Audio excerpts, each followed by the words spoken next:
Well, over the years, I've learned a lot about farming, and I'm fixing to tell you the most important thing I've learned. And I learned this from older farmers, like my grandfather and his friends that farmed, my dad and everything. And that is that out there in the field is the world's biggest bathroom. You do not have to try to make it to the house, which sometimes will take 45 minutes. But what you do need to know, and this is for you new farmers out there, this is the most important thing that you can carry with you, a roll of paper towels. I recommend to keep one in your tractors. I recommend to keep one in your combine, in your grain trucks, and your pickup trucks. All your equipment needs to have this with you at all times for them emergency situations when you need to wipe your behind. That's right. Them corn shucks hurt. I'm sure you figured that out by now. And you know, when you got somebody working for you out on the farm, when they see a roll of these in a piece of your equipment, they'll know for sure they're working for the right guy. Somebody knows what they're doing. Now, I'm a little more sophisticated than the older farmers. I've upgraded the technology here a little bit. Yeah, I carry a roll of paper towels to wipe my greasy hands and stuff, but I find it's a little rough on the behind. So what I do is I take a roll of the best toilet paper I can and I put it in a coffee can, set it in the tractor, in the combine, a grain truck, you know. I would set it in a pickup truck, that way the mice won't eat it. I like my behind. I treat it right out here on the farm.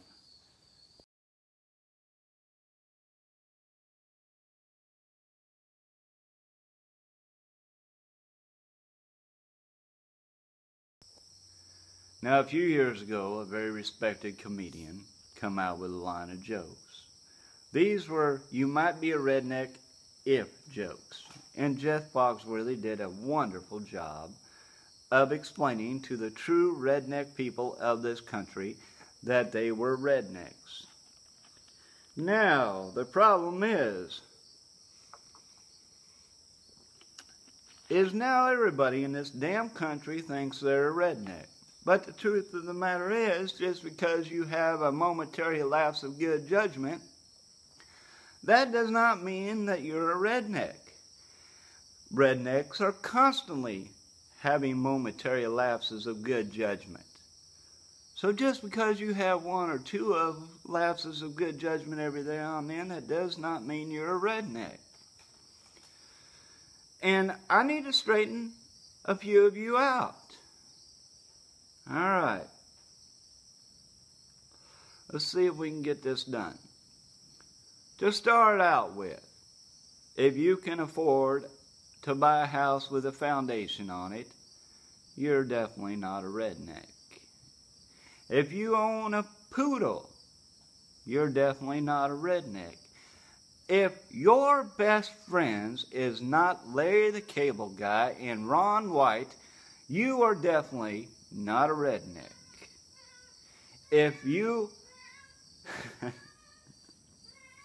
I'm just saying, if you like NASCAR, that doesn't necessarily mean that you're a redneck. It might mean that you need to get a damn life, but you're not necessarily a redneck. All right. Now, if you run around all the time wearing a cowboy hat, that doesn't necessarily mean you're a redneck. It may mean that you need one of Ron White's signs, but it does not mean you're a redneck. You're just stupid. Now, if you are actually smarter than a 5th grader, you're probably definitely not a redneck. Just some of you are not rednecks. I know that Jeff Foxworthy tricked y'all into thinking you are, but I gotta straighten this mess out. Some of you are just not. People from the South are rednecks. People from the North probably are not, unless you move from the South to the North. If you move from the South to the North, you are evolving out of that redneck stage of your life. If you were not priorly related to your wife before you got married, you're probably not a redneck. I'm just saying,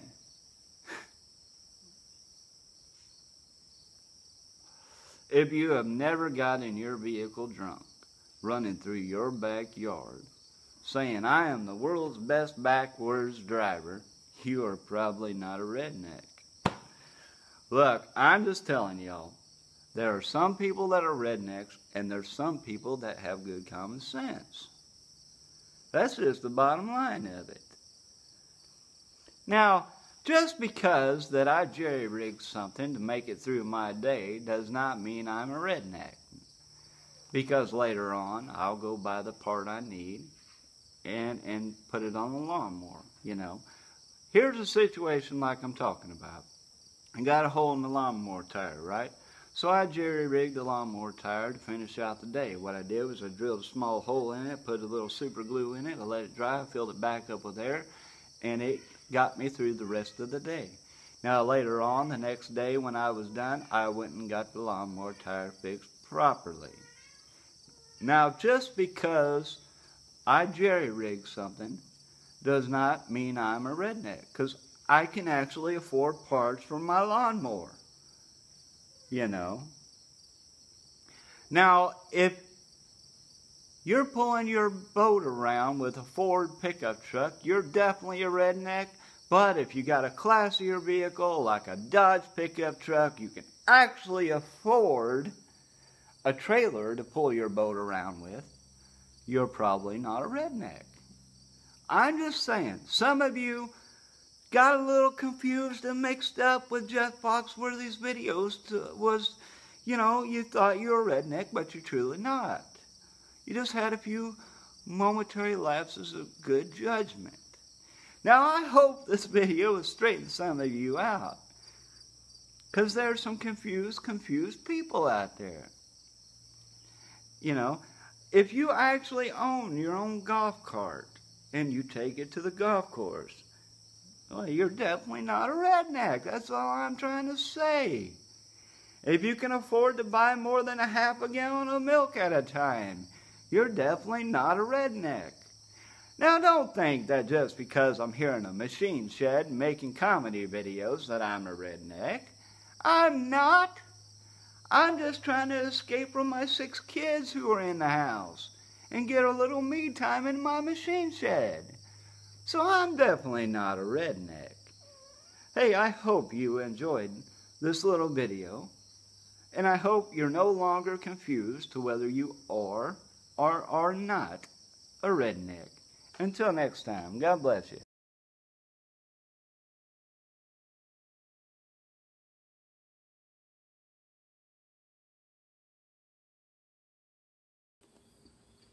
My fault to take a picture instead of the video. I didn't know where the damn video app was there for a minute. So what are you doing out here in the machine shed, son? Wearing a cowboy hat. Funny you should ask that. It was to your last video you did before this one. Oh, you saw that, huh? Yeah, I seen that. That was pretty funny there. Yeah. I thought it'd be a good idea to wear the cowboy hat tonight, or today, or whatever you shall call it. Knowing me, you had the guts to wear a cowboy hat in this building. Yep. You know, I asked you to be on this video, and I thought it was funny because right away your first response was, "What are you gonna do? What are you gonna do to me?" Yeah, I sure did. Yeah. That stool was a little short, ain't it? Yeah, a little bit. Why don't you grab that other stool over there? That messed up black one over there? Yeah, why don't you grab that one? Talk about it a little. Ain't like I have a whole bunch of producers, doing this show. Just have me and my phone and my selfie stick. Selfie post. Selfie post. Hey, I just learned the other day what the hell it was. Now you're taller. But feels very short. Let's get the other one. Go ahead and get the other stool. Oh my gosh, Dad.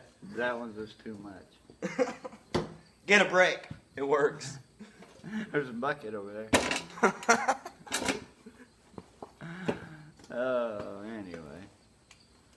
So that's your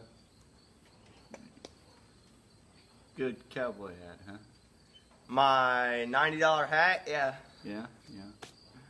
Wasn't it the other night during the campfire I tried to see if I could flick a cigarette and make it into the hat? Yeah, you better not do that again. I'll push you off your stool. I got damn close though, didn't I? Yeah, you did. Oh, so anyway, I just got done making that video, you know, if you know, how you know you're not a redneck type thing. Right. And, yeah, and I thought a good joke go along with that video. Well, let's hear it. Okay. Well, see, there's 3 guys got a job working on a construction job, you know, working on a tall skyscraper. Skyscraper. Yeah, that wasn't a tall damn building. Skyscraper. Skyscraper. Yeah. There you go. One was an Irishman, one was Mexican, one was redneck, you know. And they sit down to eat their lunch, and the Irishman opened up his lunchbox. Corned beef and cabbage again? If I have this one more time, I'm going to jump off this building and end it all.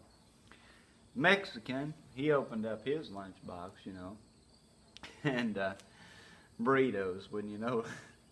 He said, Yeah. go figure. He says, if I have burritos one more time, I'm going to jump off this building and end it all. Well, the redneck, he opens up his lunchbox, and it was a bologna sandwich. He says, if I have a bologna sandwich one more time, I'm going to also jump off this damn building and end it all. Well, the very next day, it was lunchtime, of course, and they all sit down to eat. The Irishman opened up his lunchbox and corned beef and cabbage. So he jumps off the building and plummets down and dies, of course. Happens when you jump off skyscrapers sometimes, you know. You think. Yeah. And the Mexican opens up his lunchbox, and there's another damn burrito in there, so he don't even think about it. He just runs and jumps off the building and gets it off. And the redneck, well, he opens up his lunchbox, and guess what? Bologna sandwich. You guessed it. So he jumps off the building and ends it all.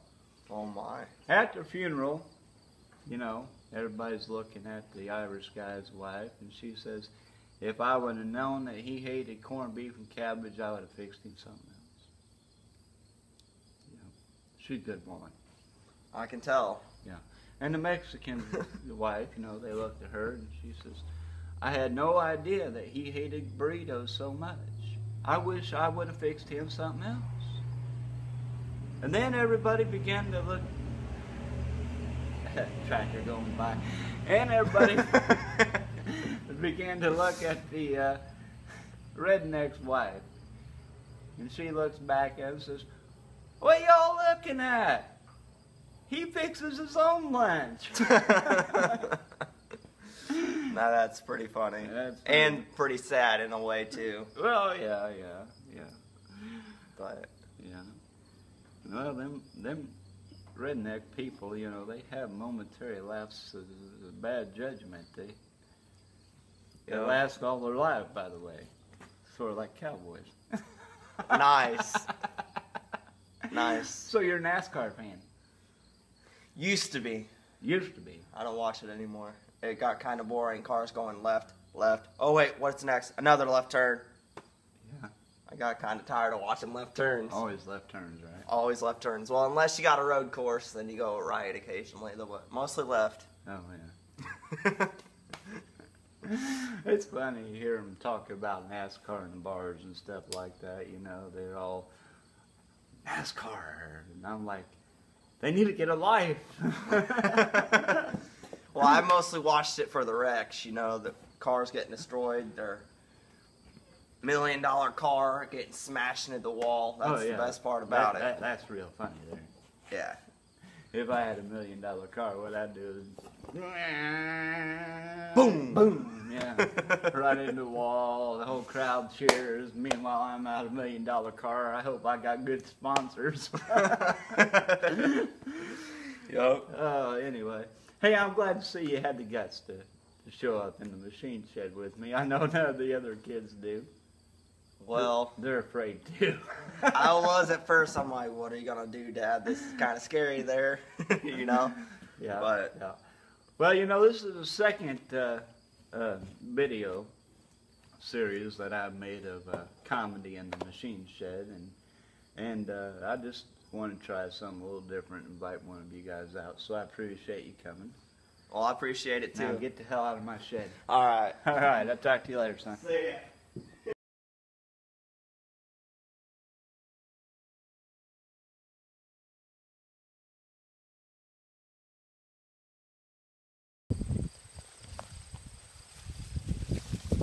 Hey there, Dad. Hey, son. What you doing? Getting a corn sample to take up to the elevator like I do every year. Yep. Hey, bring the truck back up to the machine shed, would you? Alrighty. Huh. That don't sound like no corn sample there. It's a roll of toilet paper. Well, that one sounds like a corn sample. Well, it's a mystery what my father does out in that cornfield.